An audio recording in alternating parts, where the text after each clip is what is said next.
So where was I? Oh yeah, okay. So for my second best bet, I'm going with Atlanta, man.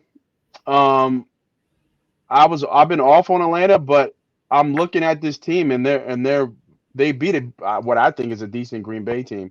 I like the line here at 3. Detroit got banged up out of the last game.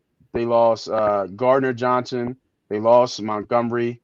I believe Amon St. Brown has a toe injury. He didn't practice today. So Detroit's the walking wounded right now. And Atlanta's looking solid. I mean, BJ Robinson had a great game last game. I think he had over 100 yards. And, looks like, obviously, being a rookie, looks like fresh legs. Ritter is doing enough. He's doing enough to win the game as a game manager. And I went to go look back at this team and look at this defense. The defense got some players that I wasn't even really aware about on this defense that they can get after it a little bit. They got the old head, but still got some juice left in Campbell, the defensive lineman from Baltimore, Calais Campbell. They have Bud Dupree, AJ Terrell, Jesse Bates, the third from Cincinnati. Grady Jarrett, who's always been a problem and a great interior defensive lineman. So I don't know if Troy Anderson. I think Troy Anderson was kind of coming out of nowhere. I think he was a second or third round draft pick. He had like 10 or 13 tackles in the first quarter, first game, and in the second game I think he got hurt. So I'm expecting him to come back. But they got some dogs up there, man. You got some guys, some pros, and some good talent who know how to play.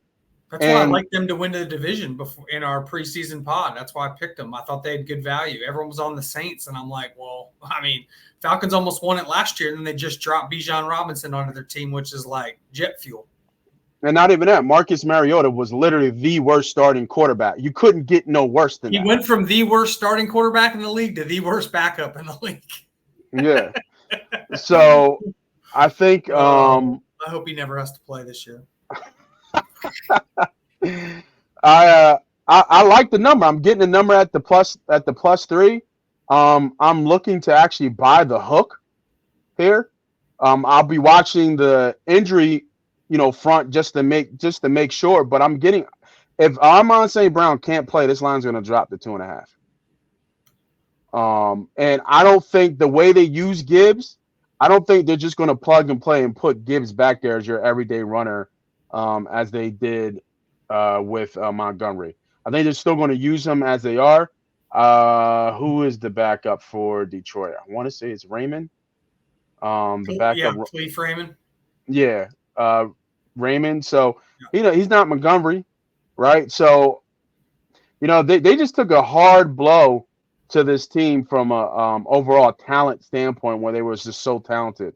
So give me Atlanta, and I'm taking it through. I'm buying the point. I'll pay the juice minus 120. Give me Atlanta at plus 3.5. I do have a best bet in this game. I've been waiting to see the props come up, and while we were on the pod, the prop dropped. Did it? Man, give me Bijan Robinson over 70.5 rushing yards in this game. Auto play. He's just like Christian McCaffrey. He's probably the best running back in the NFL. I'll be honest with you. I have watched both their tapes this year. He's a little more laterally explosive than Christian McCaffrey. I think it's the surgery to McCaffrey. You just get older, 20, you just wear and tear. McCaffrey's a half step slower than he was as a rookie.